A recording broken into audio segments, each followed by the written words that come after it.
Ranks. Before we left the break, we were talking about regionalism in hip hop. Minnesota, I'm gonna pass that to you now. We were basically talking about how it seems like, at least from a major standpoint, meaning a major label standpoint, that they've caught on to this marketing one region of the country at a time, as opposed to, in their eyes, letting as opposed to the culture just flourishing and then, investing in whatever's hot.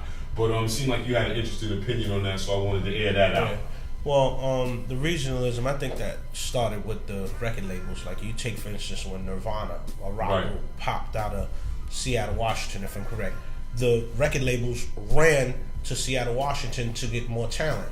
Now, was there talent already in that town? Are there probably bands that were better than Nirvana? Yes.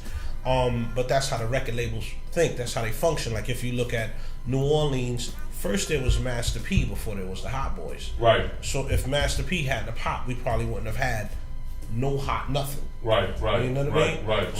So that's where it comes from. Is there an ill MC in New York now that we just don't know about? Yeah, he's here.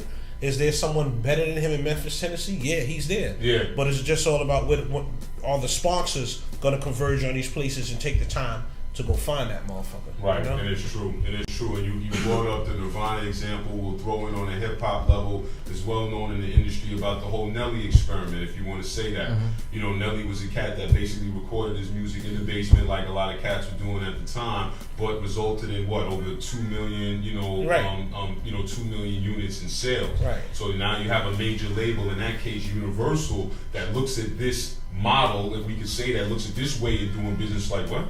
Oh, he didn't really have no bread. He didn't really know such and such, but he recorded it in the basement. Then we signed it from a region, and no one even knew what was going on. Even with regionalism, you gotta look at it like this.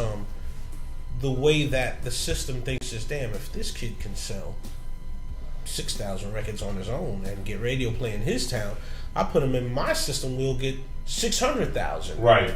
It's always a quick flip with a record label, and something he had touched on earlier. I mean, record companies are basically lazy in the sense that us as New Yorkers are lazy. Right. Coming out of another region, you didn't have, you couldn't just get on a train and be at Sony, or get on a train and be down at Universal Records. You had to sell your dope, do whatever the fuck you was doing, and put that paper into your shit and mass produce it and get it out there in your region, in your tri-state area. Right. So New Yorkers on the other end, I think another place where New York slipped is New Yorkers, we were lazy.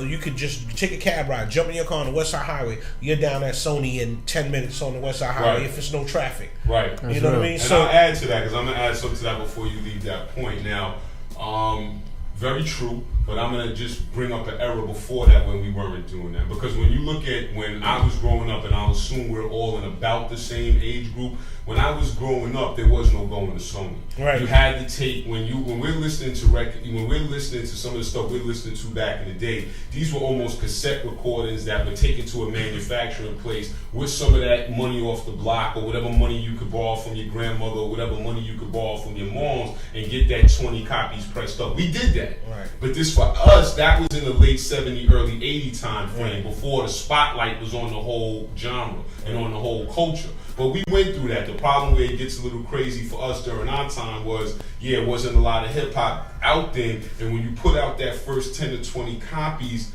what if somebody likes it? Because by next week, they're going to be like, we need 100. Or in 2 weeks, they're going to say, we need 2,500. Now what? Because you can't go back to grandma, you can't go back to moms, you're 17 years old, what do you do now to fulfill the demand for 3,000 records when you and your man, who is basically the neighbor on your floor, just got the money up to do 20? So we had our era with that, and that goes into the progression of dealing with major labels and so on and so forth. So I'm just bringing that up to say we had our time, that same model was adopted in other regions of the country, but during their time, you still had a little different options. Because by the time we kind of like broke things open, at least you could go make the record and now take a trip to Sony and get a meeting. We came out of the era, at least when I was a kid, and the dudes right in front of me, there was no meeting.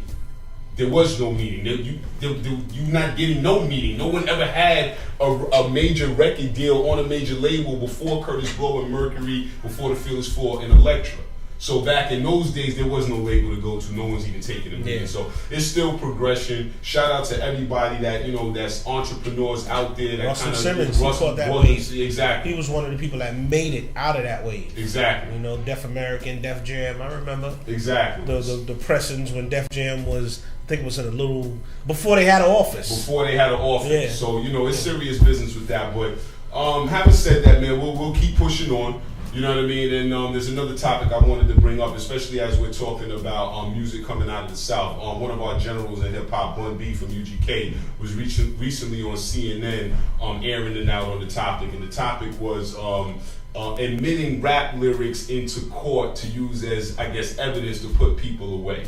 So I just wanted to throw that topic out there, and D, I'll start with you and see how you feel about admitting rap lyrics into court, into court as evidence in cases.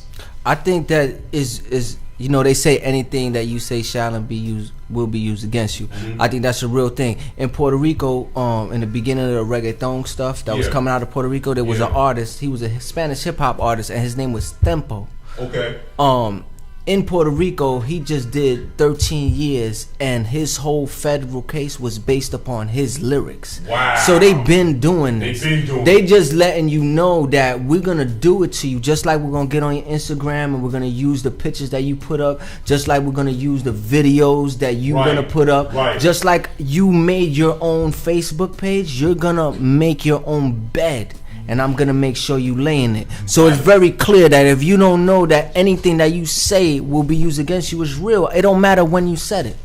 You understand what I'm saying? Right. And it doesn't. And you're not going to be able to explain how you saying it unless you understand your art and really be able to stand as an artist. And artists need to.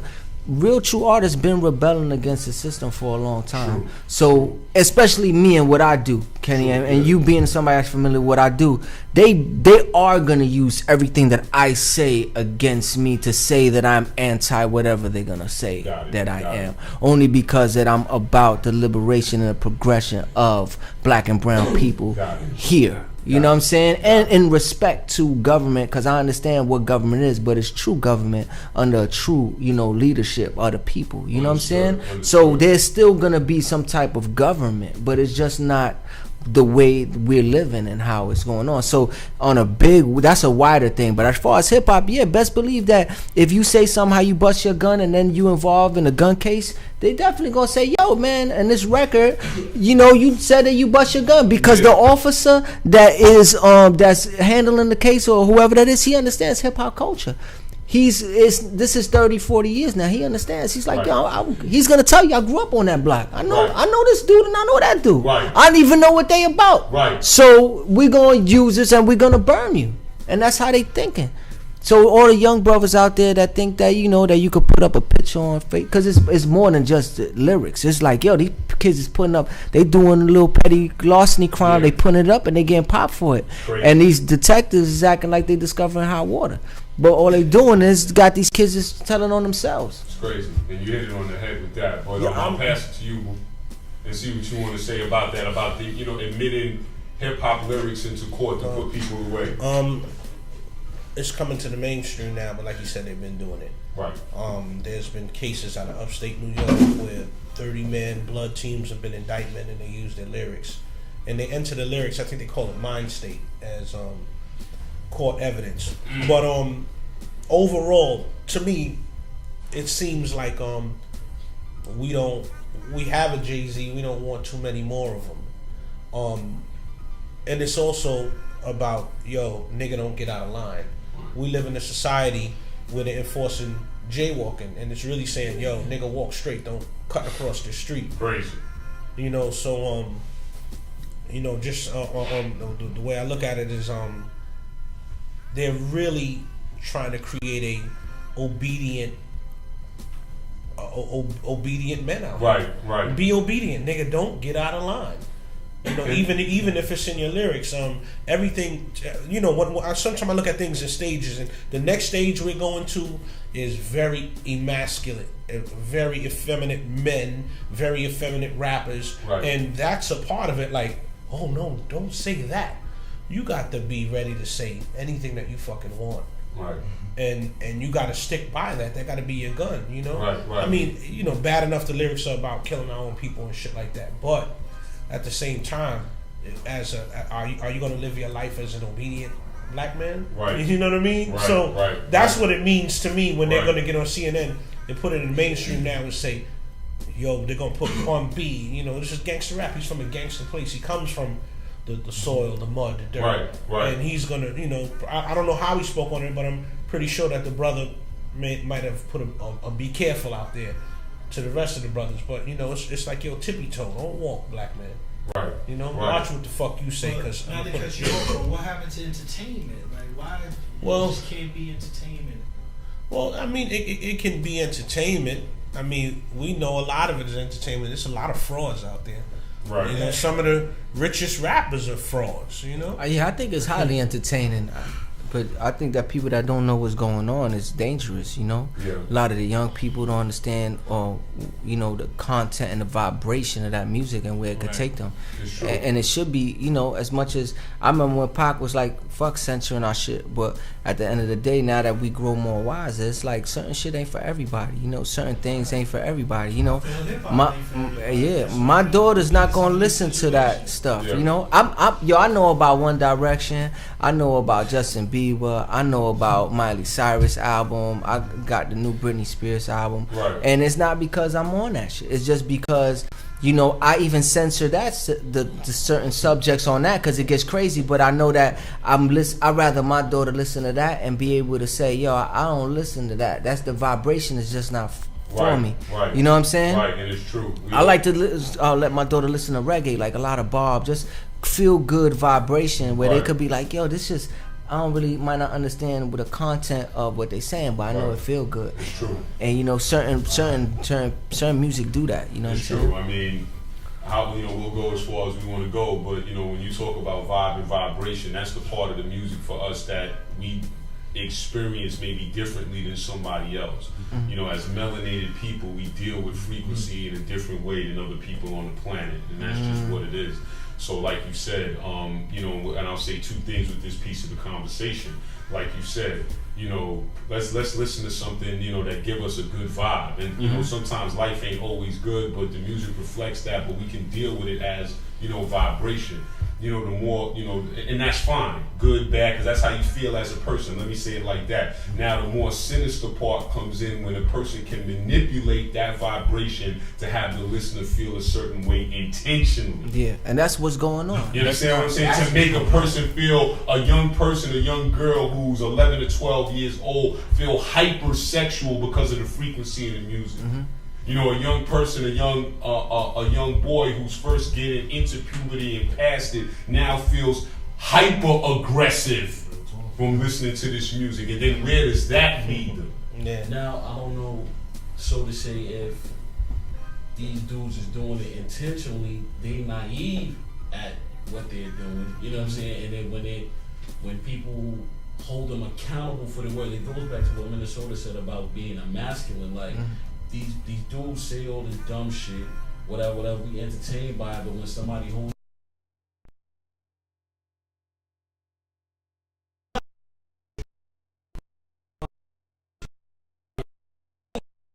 you know what I'm saying? And yo, it's also to me about the big piece of cheese. And what I mean by that is you have California artists making trap music. I mean, to me, the Southern drum is the African drum, but if you listen, everybody's damn. How did Ice-T say it to me? You're saying the same shit, different ways, over and over and over again. Right. Everybody's rhyming about these girls that you wouldn't marry. Wow. These guns that you don't carry. Right. And everybody is locked into it because it's a big piece of cheese. It's like, if I don't do this, no one's gonna like me. So I mean, salute to artists like Janelle Monáe, Pharrell, Kanye for even in the playing field. He brung the weirdos in. Right. You know what I'm saying? That's cool. There's nothing wrong with that. Right. But it's a big piece of cheese, and you know when you sitting there and you a person living in a fucking housing project out in Dothan, Alabama, this is what I have to do. You in Toronto, Canada is making trap music. That's not what they were on. Right. That's just what Schoolboy. What's the guy? Schoolboy was face from the West Coast. Schoolboy Q.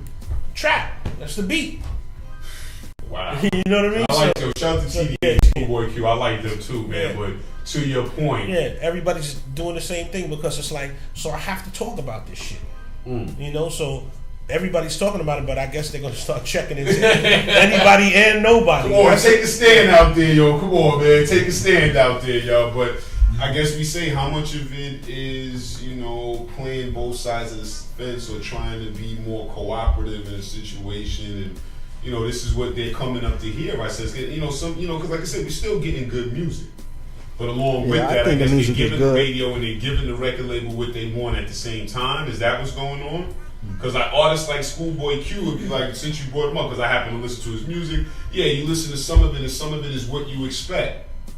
But then when you get into his mixtapes and stuff, there's stuff here that's socially conscious. Because that's the music that people are gonna bite. Right. Okay.